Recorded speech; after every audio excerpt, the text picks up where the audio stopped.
Good morning students. तो इस class में हम पढ़ेंगे गॉस थ्योरम की एप्लीकेशंस। तो पहली एप्लीकेशन क्या है कि electric field at a point due to a long straight uniformly charge conductor. यानी हमारे पास एक कंडक्टर है जिसकी इनफाइनाइट लेंथ है, स्ट्रेट कंडक्टर है और चार्ज जो है उसके ऊपर वो यूनिफॉर्मली डिस्ट्रीब्यूटेड है। सपोज हमारे पास ये एक लॉन्ग स्ट्रेट कंडक्टर है और इसके ऊपर सपोज प्लस चार्ज ये यूनिफॉर्मली डिस्ट्रीब्यूटेड है। तो हम क्या करते हैं कि हमें ये पॉइंट P है, इस पॉइंट P पर इलेक्ट्रिक फील्ड निकालना है सपोज।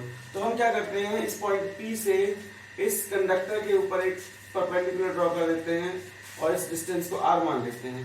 अब हम क्या करेंगे, क्योंकि देखो सिलेंडर जो है, ये जो आपका स्ट्रेट कंडक्टर वायर जो है उसकी शेप होती है कैसी, कैसी शेप होगी इसकी, सिलिंड्रिकल शेप होगी। तो हम क्या करते हैं कि इस डिस्टेंस R को रेडियस लेकर के हम इसकी इलेक्ट्रिक फील्ड की शेप ड्रॉ कर देते हैं, जिसे हम इसकी सिमेट्री कहते हैं।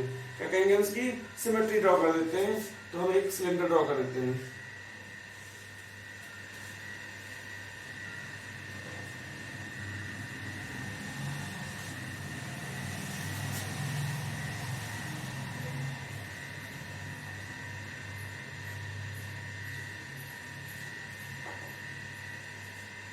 तो ये हमने इस लॉन्ग स्ट्रेट कंडक्टर की सिमेट्री ड्रॉ कर ली।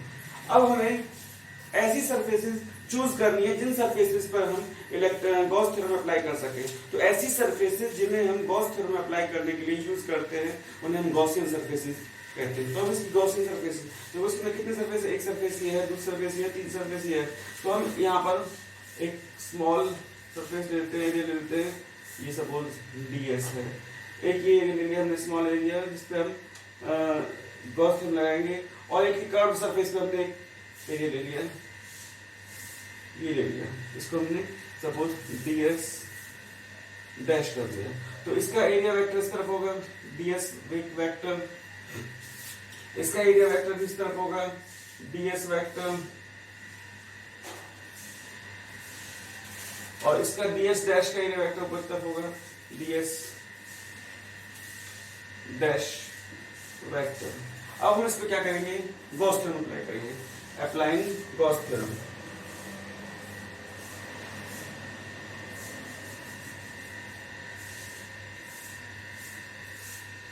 अब पीछे मैंने आपको गॉस थ्योरम कराया था, गॉस लॉ कराई थी। क्या था वो गॉस लॉ, कि किसी भी सरफेस का इलेक्ट्रिक फ्लक्स होता है वो उस सरफेस पर जितना चार्ज होता है उसका 1/ε0 टाइम्स होता है। तो सपोज इस सरफेस पे चार्ज कितना है, Q मान लेते हैं। इसके अंदर तीन सरफेस है, हमें तीनों पे गॉस थ्योरम लगानी पड़ेगी।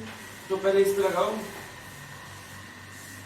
E, इलेक्ट्रिक फील्ड देखो, ये आपका सरफेस ऐसे है, इलेक्ट्रिक फील्ड ऊपर की तरफ होगा, इलेक्ट्रिक फील्ड आपका इस तरफ होगा, E, इस तरफ कोई इलेक्ट्रिक फील्ड नहीं होगा।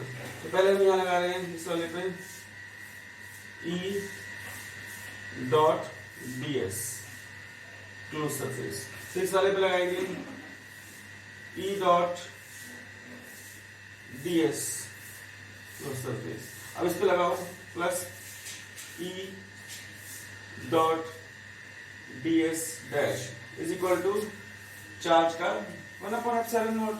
अब देखो यहाँ पर इलेक्ट्रिक फील्ड इस तरफ है, ये वाला एरिया वेक्टर इस तरफ है, एंगल कितना बनेगा यहाँ पर 90 डिग्री।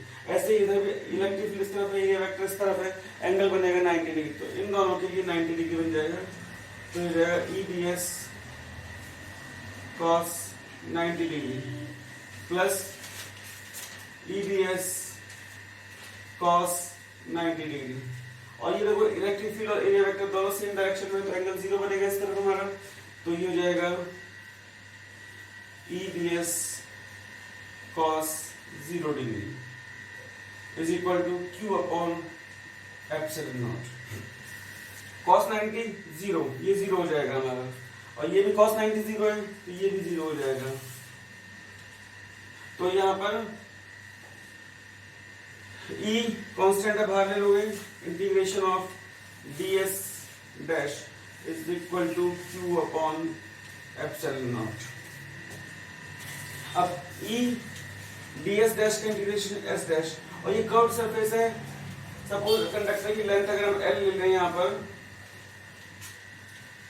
तो ये कितना हो जाएगा 0 to 2 पाई आर एल। तो सिलेंडर की कर्व सरफेस का एरिया 2 पाई आर एल होता है, is equal to Q upon epsilon naught. तो यहाँ पर अगर हम लिमिट पुट करेंगे तो कितना आ जाएगा, ये E into upper limit minus lower limit 2 pi R L is equal to Q upon epsilon naught. अब देखो सपोज इसकी जो लीनियर चार्ज डेंसिटी लैम्डा है, एज लीनियर चार्ज डेंसिटी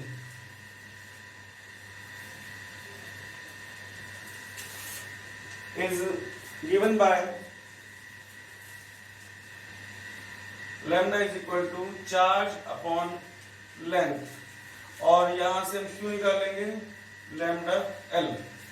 तो इसका मतलब ये हुआ कि E इंटू 2 pi R L is equal to lambda L by epsilon naught. L से एल कैंसिल कर देंगे, सो E हमारे पास आ जाएगा E इज इक्वल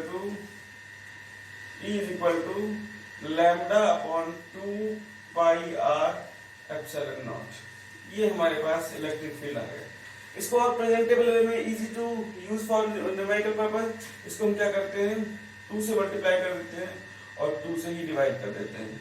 तो इसका मतलब E कितना आ जाएगा हमारे पास में, ये 2 2 जा 4 हो जाएगा, 1 upon 4 pi epsilon naught 2 lambda upon are.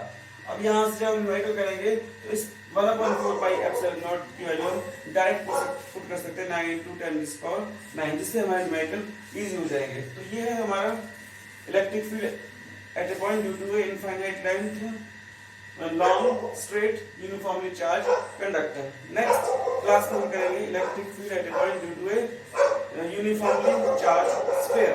Thank you.